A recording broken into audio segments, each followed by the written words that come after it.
Yo, what is going on, guys? It's Venom and welcome back to my Building for Dummies series. This episode we're going to talk about the basics of editing. As usual, I put timestamps in the description below, so make good use of those. Otherwise, let's get right into the video. Editing is a mechanic in Fortnite that allows you to change the shape of your builds. Just like building, learning how to edit unlocks a rich variety of map control you can add to your playstyle. Alright, so we're going to talk about a couple important settings before we start editing. So the first one being you need to make sure you have a good edit bind. The reason why is because editing becomes more and more effective in a lot of cases the faster you can do them. So I personally use the E button for editing. However, since everybody has different preferences, you just need to make sure your edit bind is something you can hit quickly and consistently. To change your edit bind, we're going to hit escape, come over to settings, and then we're going to click on the arrow key icon, and we're going to scroll down until we find the sub-tab building. And to change your edit key, it's going to be this one here, building edit. So as you can see, mine is set to E, and you can go ahead and change this to whichever one you find most comfortable. All right, so now that we have a good edit bind, I'm going to show you how to configure your settings so you can reset your builds instantly like this. So this is a player discover trick, and I'm going to show you how to set it up right now. So again, we're going to go into our settings menu and click on the arrow key icon, scroll down until we find building. And the ones we're going to be focusing on this time is building edit and reset building edit. And specifically, it's going to be the second box under this setting here. So as you can see, mine has mouse wheel down binded. So what we're going to do is click on the second box for both of these. You do one at a time.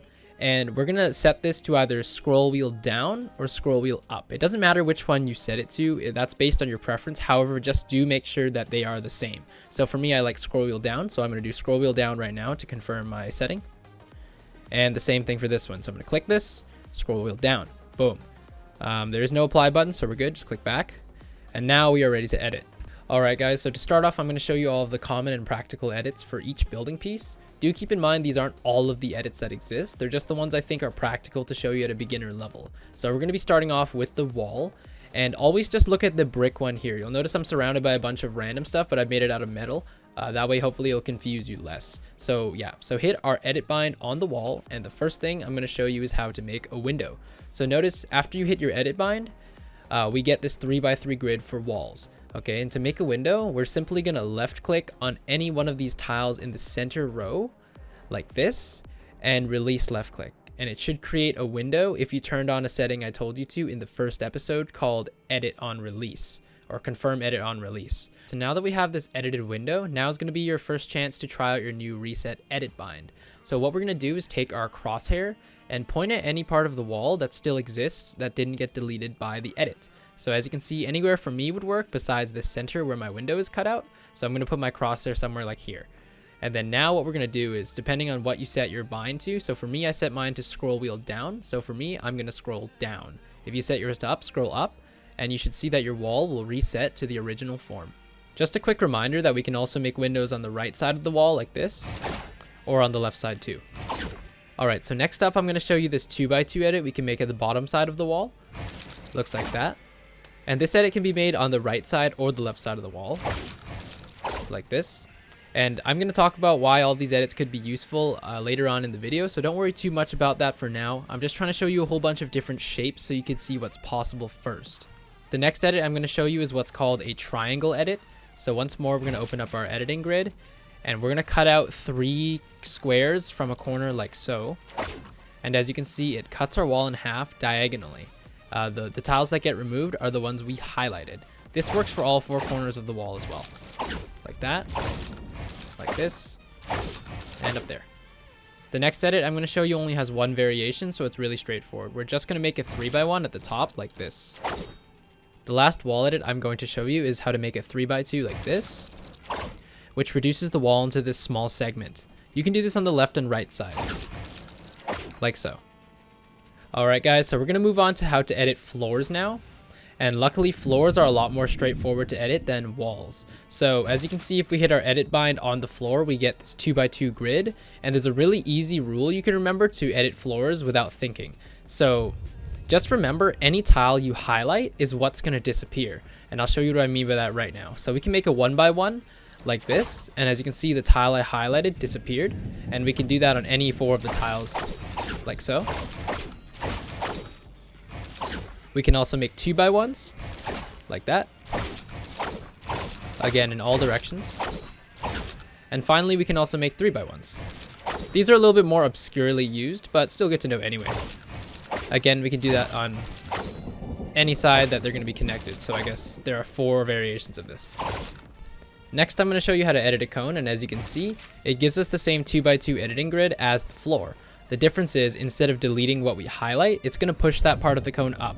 So I'll show you the 1x1 on a cone. As you can see, it pushed this corner of the cone upwards. This can be done on all 4 corners like the floor, like that.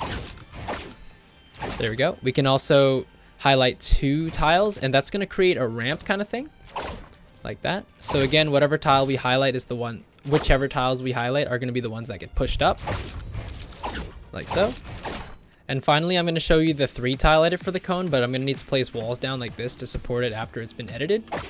So just like the floor, we're going to highlight 3 adjacent tiles like that. And as you can see, it forms this really funky looking chute. And believe it or not, advanced level players actually do have a usage for this.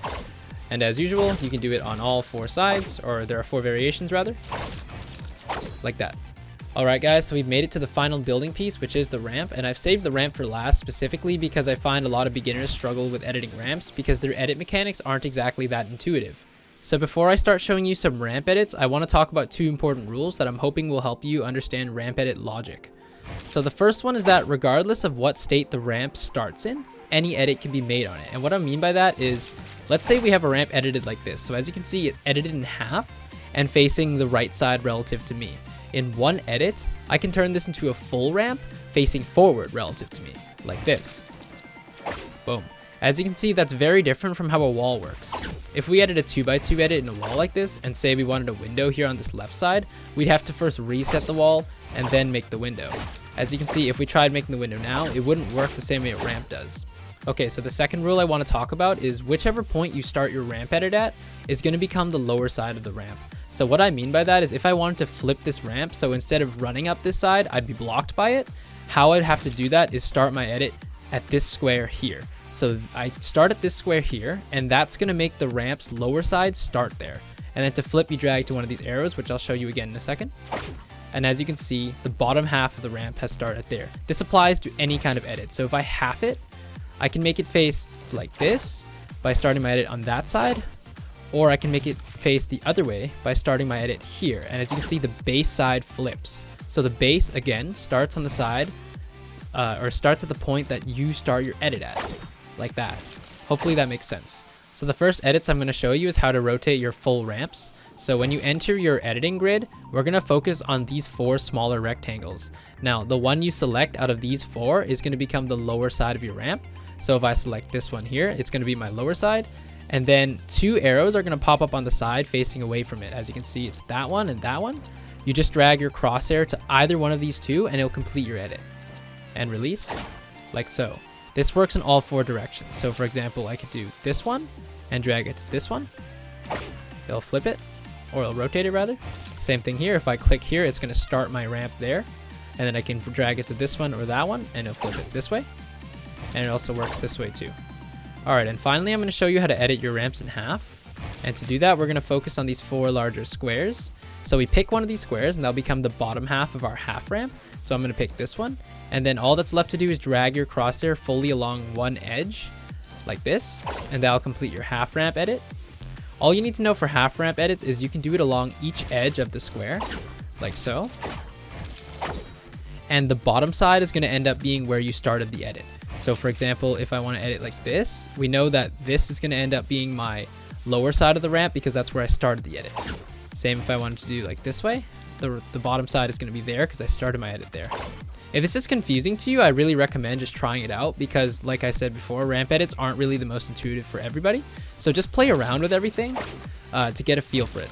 So the last thing I'm going to show you are some basic examples of how editing can play into your combat. So the first thing you should know is you can only edit a wall that was placed by you. So the first step of making any kind of edit play is make sure that the wall is owned by you. Alright, so for your close range shotgun fights, you really just want to get creative with the edits I showed you and switch them up to try and catch your opponent off guard. So for example, we could start with like a window, create these weird peaks like that, and then suddenly we go for a jump peak. I think the most important thing to point out is whatever edit you're going to make. So let's say we make this edit. After you take your shot, you want to reset your wall as soon as possible. So like this, shoot, reset, like that. That way your opponent has less of a chance to return the damage you just did to them. And also, don't forget that editing can also be useful for long range combat. We can open up our walls like this and go for AR shots and reset to catch people off guard that way too. So you can be really creative with this, and there are really a lot of possibilities. It just might take some time for you to find your own editing playstyle, but if you put the time in, I guarantee you it's going to pay off. Alright, but that's going to bring us to the end of this video. I hope you guys enjoyed. Drop a like and hit the subscribe button to keep up with everything I post. Other than that, I will see you guys in the next video. Take care.